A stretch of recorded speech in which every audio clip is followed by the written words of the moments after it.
Hey bikepacking friends, it's Christina and Patrick from Bikepackers Cafe, and we're having a fun ride on the Deschutes, the lower Deschutes River Trail, which is a abandoned railroad grade. On the other side you see an active railroad, and that railroad and this railroad were being built at the same time. And apparently the people who were building this one lost, and those people won. But we won kind of, because now we have this amazing thing to ride up this canyon. So we're about 20 miles up the canyon from the Columbia River, and it carries on. We've come to the first set of trestles that have been removed. So there used to be a bridge over this, long since gone, but kind of cool in the way they built it, basically just stacked rocks. And then there you can see the railroad grade carries on parallel to the one across the river. And what you don't see are the bighorn sheep. Say that again? Bighorn sheep. Bighorn So sheep many. everywhere. Yeah, with really big horns. So we're just out for the day. We camped last night. We rode out last night in the dark and found a sweet campsite down in the river a ways back. And then got up this morning and rode out here. And we're about to turn around after having some coffee to ride back to our van, which is at the park, which is at the bottom of this river and the confluence of the Columbia. But we thought it would be fun to talk about our bikes for a few minutes because they're rad and we like them. So we both ride Jones bikes. These are Jones long wheelbase LWB diamond frame with titanium frames and the Jones truss fork, which is great because you can carry a bunch of stuff on it. I have my bags on. Christina didn't use hers this time. So they both have Eagle 1252 rear cassettes with 203 brake rotors and hydraulic brakes, which we like a little bit more than the cable actuated brakes because they just have a little more modulation, and we ride a lot of single track, super technical single track, and the hydraulic brakes they're just more responsive, frankly, than the cable ones. If all you were doing was this stuff, then the cable brakes would probably be fine, but they're definitely not as powerful, and they're not as they don't have as much modulation, so they're a lot subtler and more precise, in my opinion. Other people on this they're going to argue with me. That's okay. We both have Jones carbon bars, and we have carbon wheel sets, which in my opinion are really important for this kind of stuff because we're riding through baby heads. We have all kinds of strikes, and we have trashed aluminum rims before, and you can't fix them. So you can try to bash them back, but it doesn't usually work. So we have smashed these carbon rims so many times, and they're fine. We both had them for several years. Christina has the Jones carbon rims on her bike, the C rim, and I have the Darrow rims,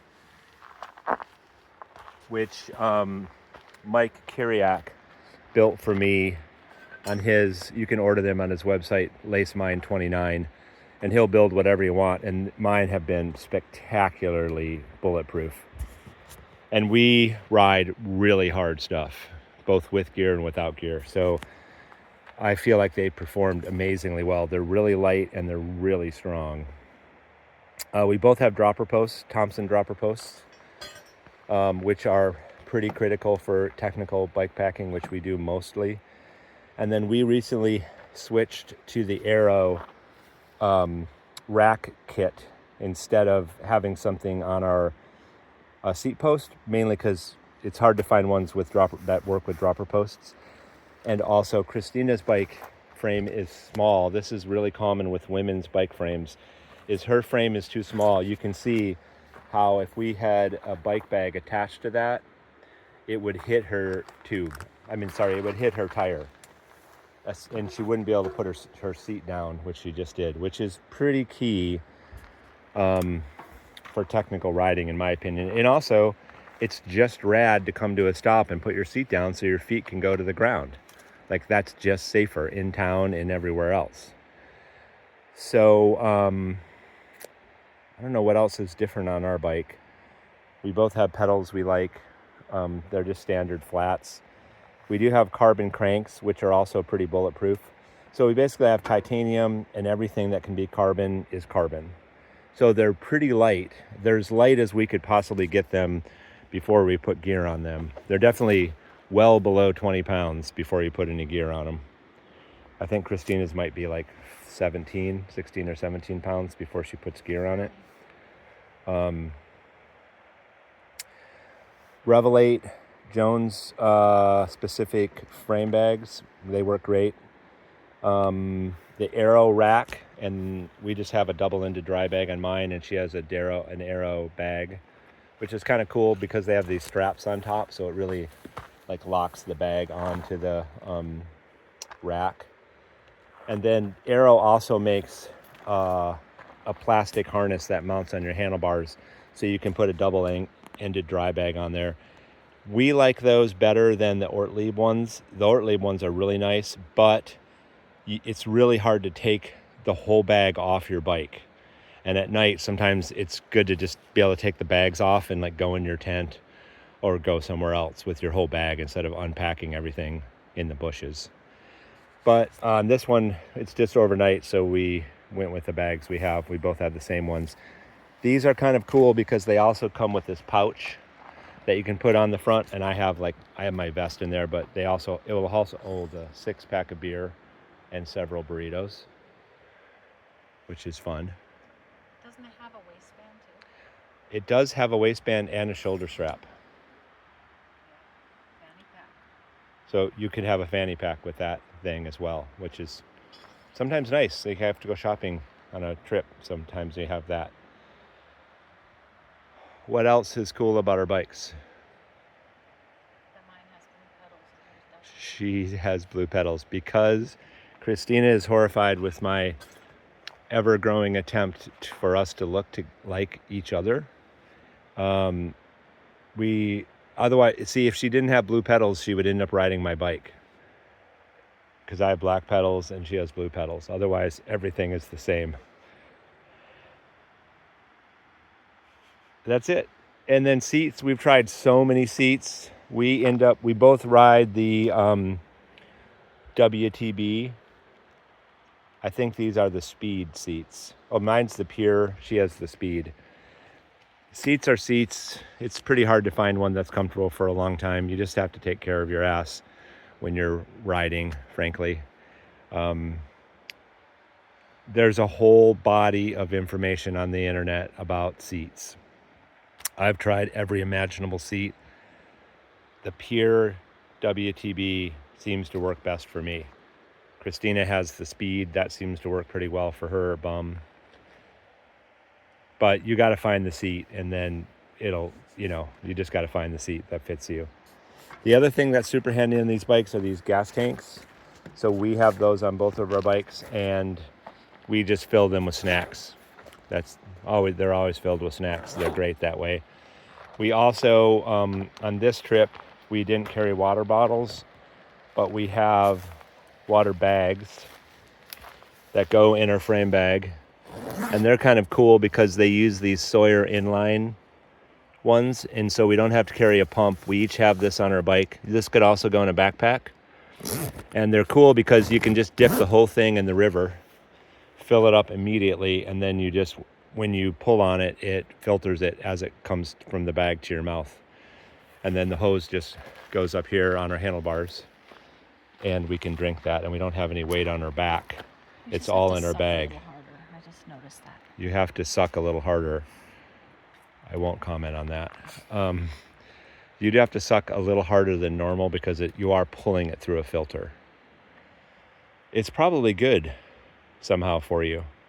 It's like you're getting some exercise while you're riding, as if riding isn't adequate enough exercise to begin with. Don't do it while So that works pretty well, and it's pretty fast. If you're racing or doing some kind of endurance thing, then it's a pretty quick way to get water and not have to mess around with the pump, and you don't have to carry a pump. So you could also wear a backpack, or they make them now with fanny packs. And then Christina has a cool like globe light that has LED lights in it. We hang it in our tent or above us when we're cooking dinner, and it's charging right now.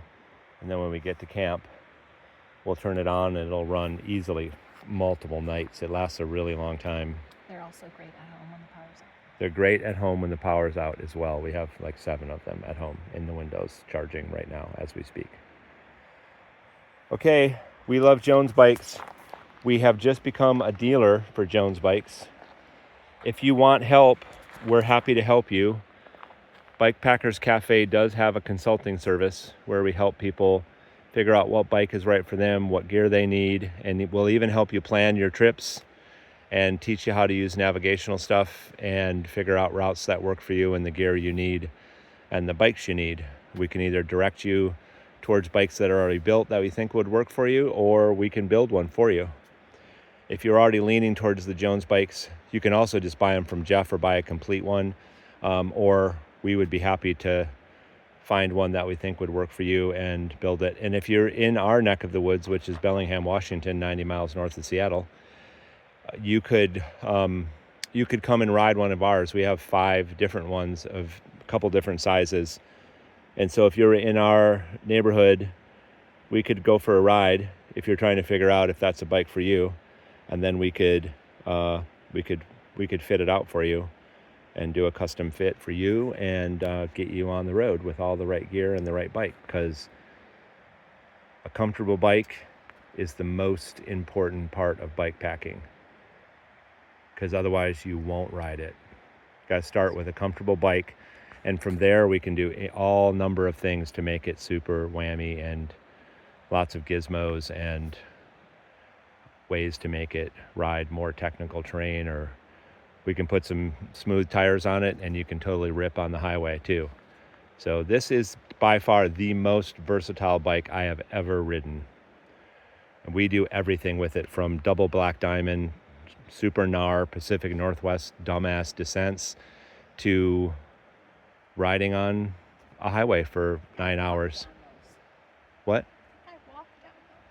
Sometimes we walk down them, but they work really well for walking down too. But we oftentimes ride it. She's exaggerating. She's an amazing rider, and I rarely can keep up with her. Okay, bike packing friends, we're going to head home now. We'll see you later. Thanks.